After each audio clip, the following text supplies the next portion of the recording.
What's up, everyone? Woo! Welcome back to another episode of Buddy Talk. Hope you're all doing okay. Thank you for joining me in my lounge back here again on a special episode. Why is it special? Well, today we're going to talk all about censorship. Believe it or not, if you guys lived in the 90s, you might be familiar with these Indonesian posters. Let's have a look at them. All right, there it is. For all you 90s kids out there, you may remember this. Ooh, this one's a bit gruesome. Let's have a look. Manatahan. All right, we got a couple more to show you guys. You guys remember those posters we just saw? Do you remember any of them? Yep, of course. Warkop DKI, right? Yeah. What do you guys think? Is it suitable for these days? How about this one here? Inem Pelayan Seksi 2. No, you don't remember this? How about this one? Suitable for... No. How about this one? Bisikan Nafsu. Oh, wow. Wow. You think you can get away with posters like this these days?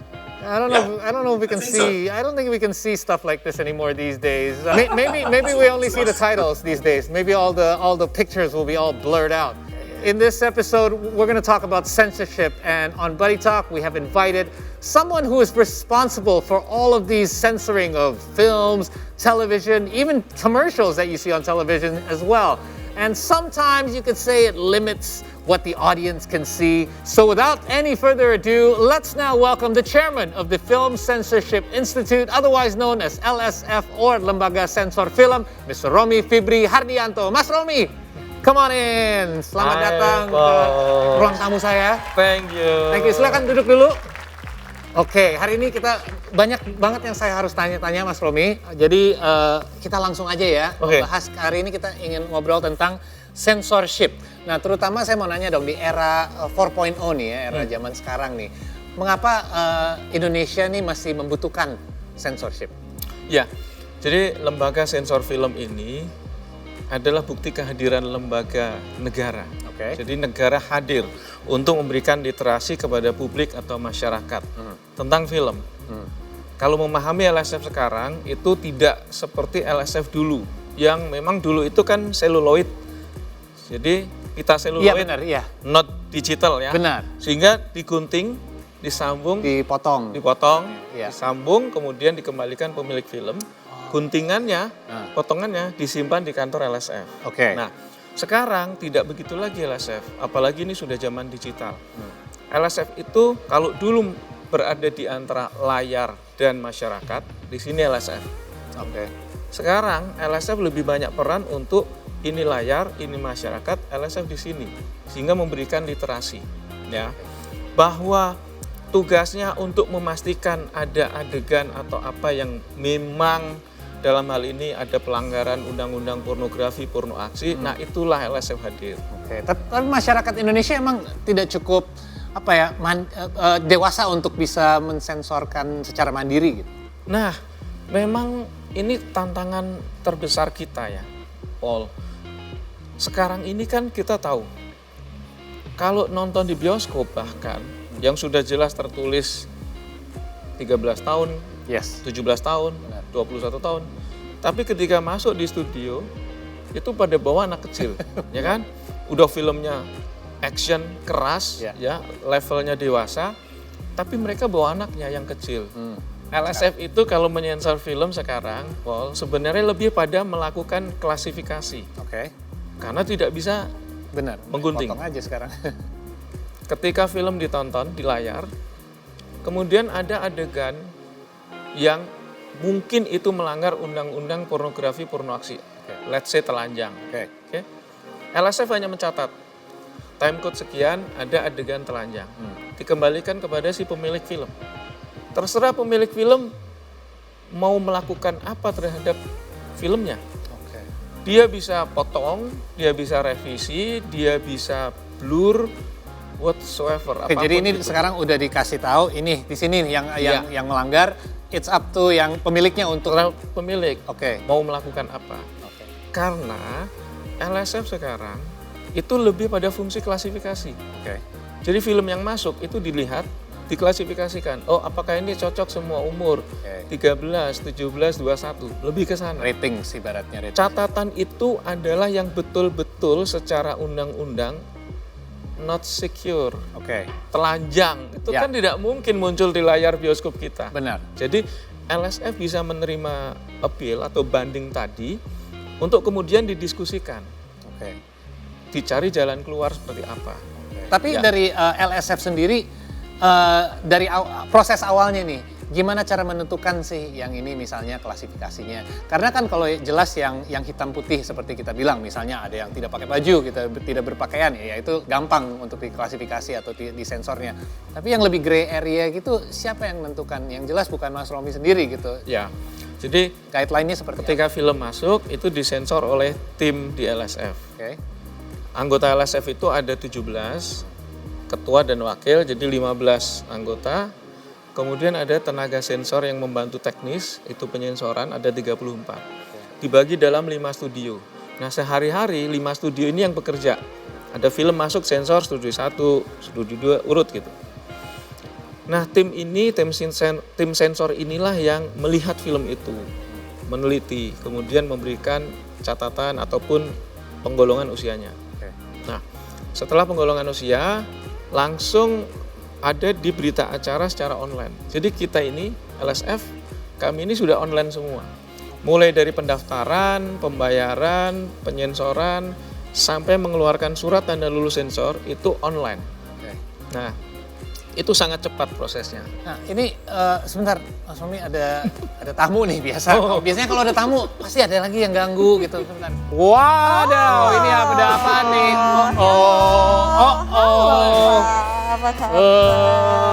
Ini senada dengan saya ya.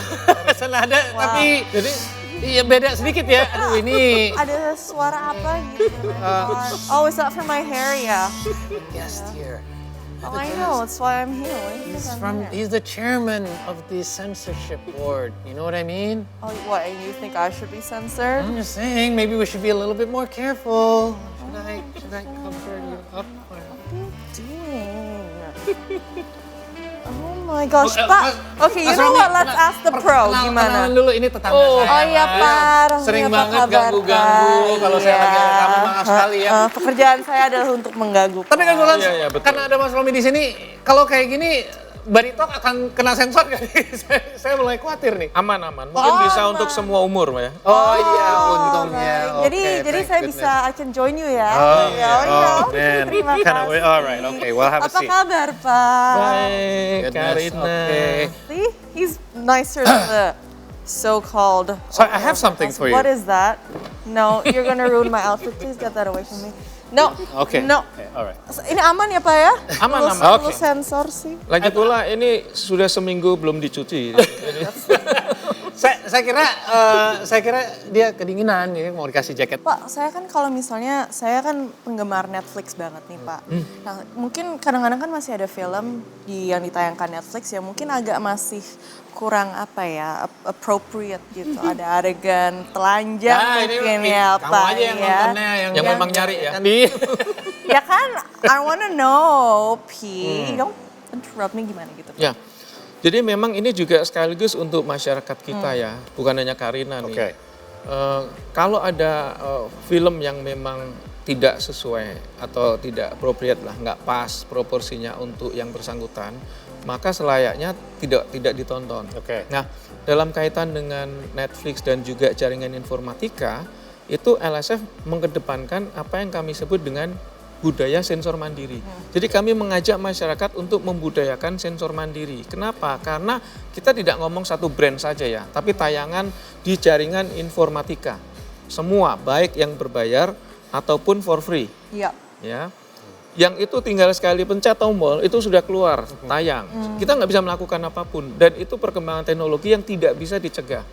Tapi kita hanya bisa memberikan pemahaman, literasi, knowledge kepada publik bahwa bagaimana sih cara menonton film yang baik dan benar. Kalau di situ ada tulisan dewasa, let's say seringkali di jaringan informatika itu menggunakan 18 ya, standar 18, kemudian 16 atau apapun, itu harus dilihat dan disesuaikan.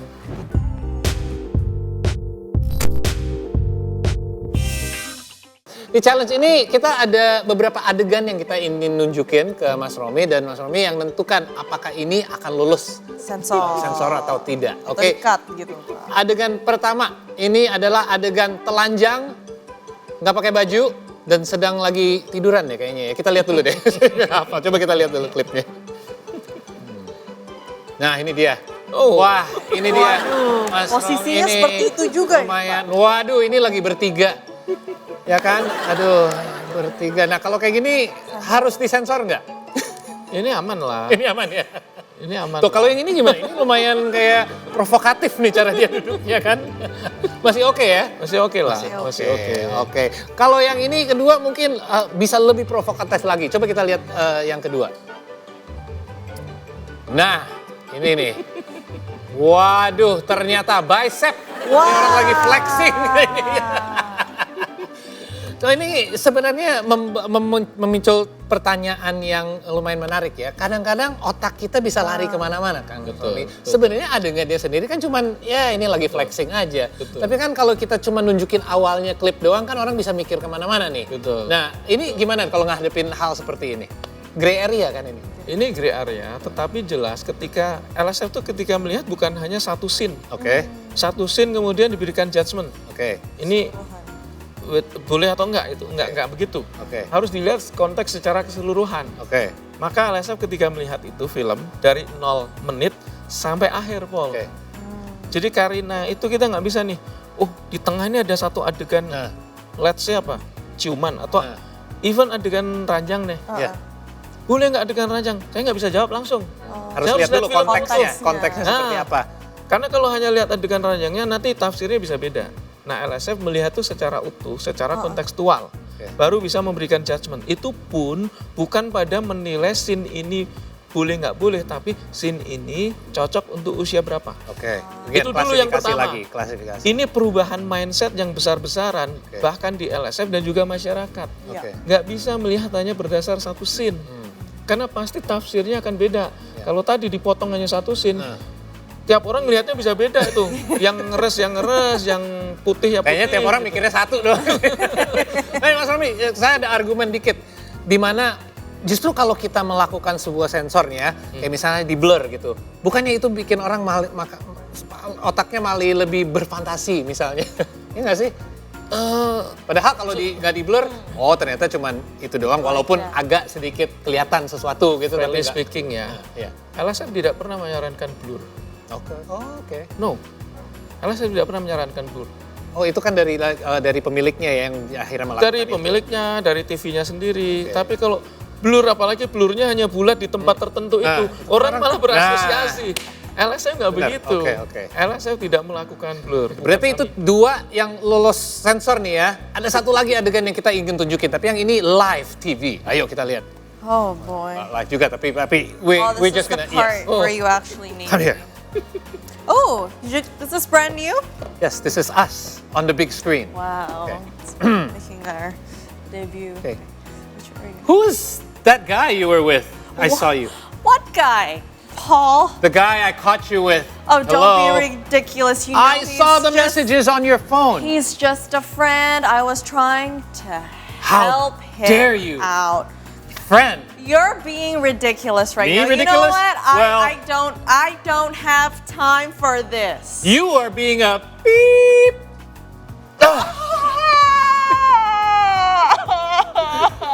Cut. Beautiful acting, by the way. I mean. Okay, Mas Romi. Silakan go back to Acting you. saya lebih Are you bagus okay? daripada... Did my rings hurt you? Mas Romi, it's itu not kan the ada first adegan time. kekerasan, ada adegan yang ngomong kasar juga sampai saya harus sensor. Itu namanya sensor mandiri, by the way. Jadi itu bagaimana tuh adegan kayak kekerasan seperti itu, apalagi kayak saya cowok gitu melakukan itu terhadap cewek. Langsung dijawab nih. Iya dong. Saya kira harus nanya produser. Karena Paul aktingnya sangat keren. Produser yang suruh saya Dari melakukan hati ya Pak ya. Nah, tadi yang saya sampaikan, LSF tidak bisa hanya melihat adegan itu saja. Kalau orang melihat adegan itu, hanya akan ditafsirkan it's a bullying atau kekerasan dalam rumah tangga. Benar. Ya kan? Domestic violence. Domestic violence, benar. Tapi film itu tidak hanya satu scene, Paul. 0 sampai berapapun lah. 90 menit, 120 menit. Konteksnya ada di situ. Apa yang terjadi sebelum Paul melakukan tadi, dan setelah Paul melakukan itu masih dilihat. Oke. Ya. Masuk perhitungan. Kalau sepanjang film, Cuma let's say kayak 90 menit, isinya Paul nonjok Karina. Ya, ada 10 kali, tuh filmnya kemudian terus Karina diem saja gitu ya. Dan tidak ada pembelaan, tidak ada perlawanan, tidak ada apapun. Value di situ yang menunjukkan bahwa Karina melakukan sebuah perlawanan terhadap bullying. Karina melakukan sebuah protes terhadap apapun namanya kekerasan dalam rumah tangga. Iya. Oke. That's Paham. baru kita vonis. Ini filmnya Paul kacau nih. Iya emang betul pas. 90 menit cuman isinya saya mukulin Karina doang nih. Seru juga bisa dijadiin sebuah seri. Anyway guys, kita akan break dulu. Don't go anywhere. We got more buddy talk and more censorship talk when we return. Stay with us.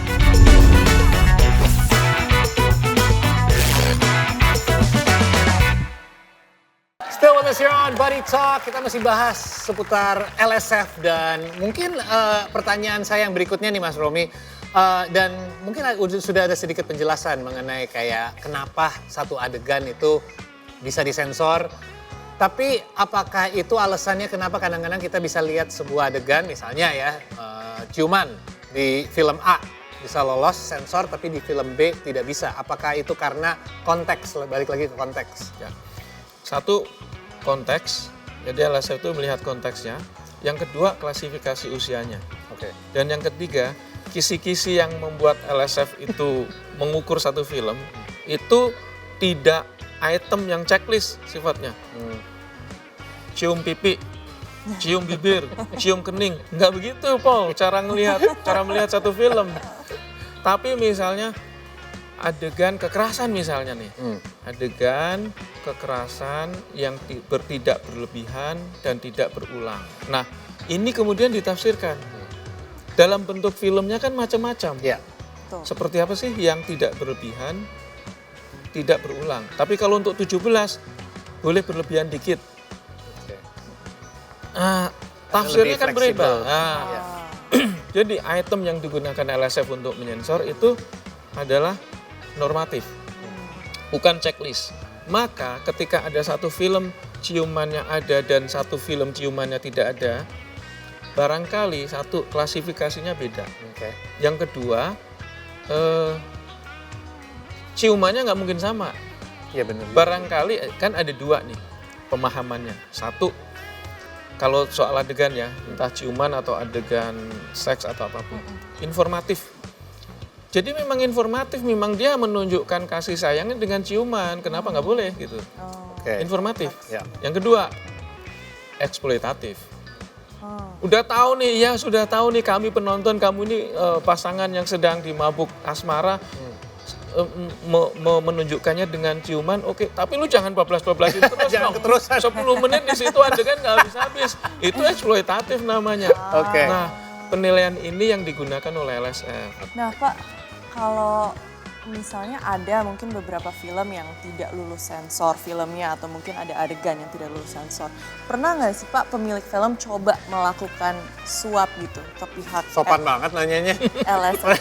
Pernah ada nggak ya? Coba-coba. I'm a very Mestinya polite agak halus, jangan suap ya, bribery gitu. Iya. Oh sama ya?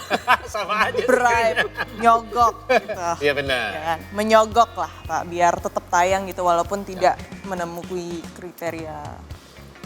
Kalau sampai hari ini tidak mungkin melakukan itu. Tapi mungkin tahu juga kali ya ujung-ujungnya kalau emang akhirnya Pasti lolos ketahuan, juga ya. nanti pasti mereka ditanya, Karena ini bisa lolos. pemilik film ini tahu kalau adegan ini, misalnya nih, ada adegan ranjang eksploitatif. Ya.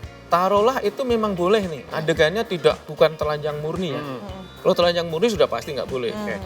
Mau melakukan suap untuk itu, udah pasti seluruh dunia akan menghakimi. Tapi yang agak grey lah, ada adegan ranjang yang cukup eksploitatif. 17 atau 21 biasanya. Begitu ada adegan seperti ini, LSM memberikan klasifikasi semua umur. Can you imagine, Paul? Wow. Publik melihat loh, ini semua umur tapi kok ada adegan ini. Jadi LSF pasti akan kena pertama untuk tudingannya. Oke, kita ada ini ya, netizen talk, karena di Bari Talk kita juga sering dapat pendapat dari penonton kita.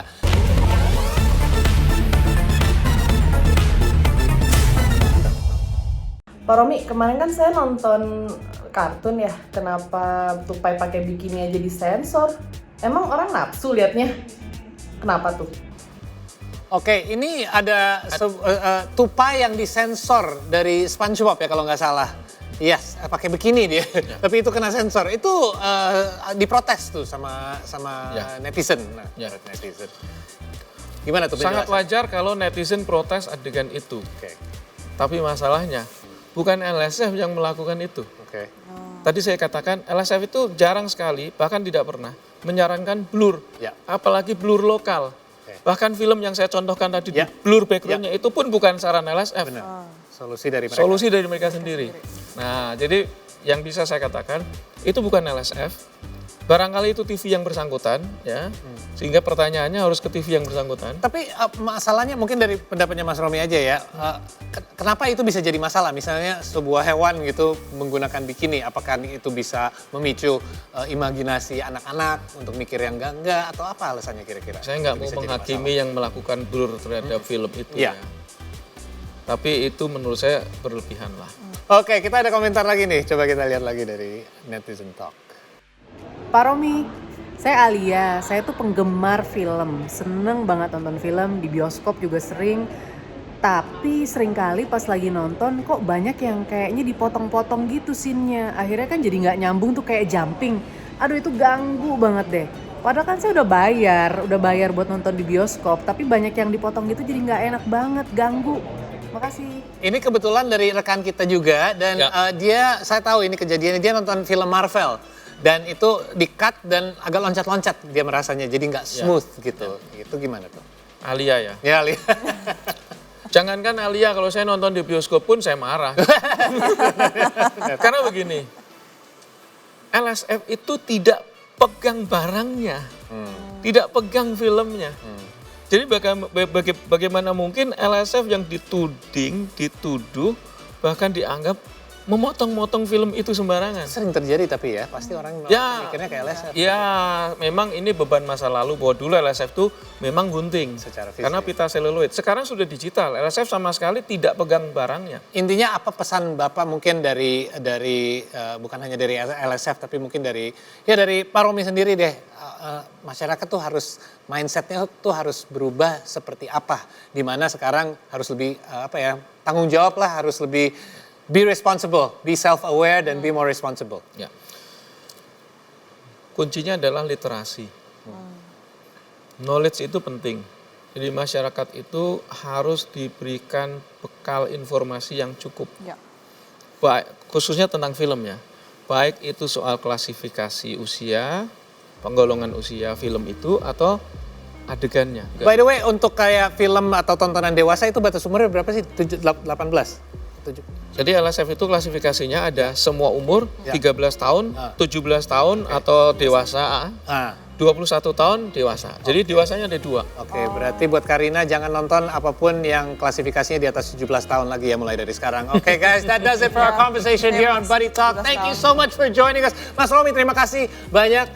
Kita juga semoga lebih teredukasi dan lebih pintar ya mulai dari sekarang, di mana tontonan kita harus selalu sih. Anyway guys, thanks for joining us. We'll hope to see you next time on another episode of Buddy Talk. Bye-bye. Signing off for now. People in the Buds, take it away. Dalam hidup ini, hari ini semua cerita.